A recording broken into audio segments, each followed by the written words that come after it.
आज आम आसलु प्रसाद खायापी कौटी कहींपारे।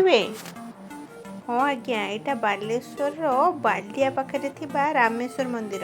ये बढ़िया प्रसाद मिले पूरा टेस्टी बनाई था प्रसाद। आस तो देखा ये कौन कौन सब आइटम मिलता है।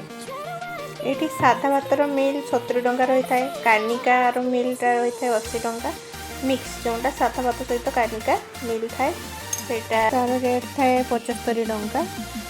और किसी स्पेशल आइटम रही है जमती कि मिक्स वेज, फूलकोबी बरा, पनीर, पायस, कोबी चिल्ली, दही बैगण, इचट चिल्ली एमती सब जार मूल्य मात्र 30 टंका।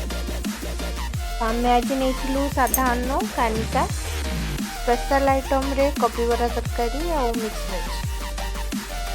तो ये आपण मैंने चाहिए प्रसाद किणी घर को भी नहीं जापारे, ना बस खाइबार सुविधा अच्छी, एठार बसिकी खाई भी पारे।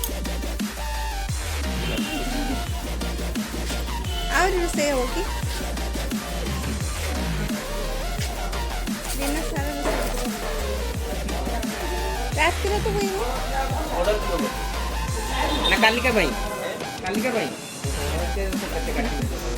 आम ये पैकिंग कर घर को नहीं आसलु आ घरे आसी खाई।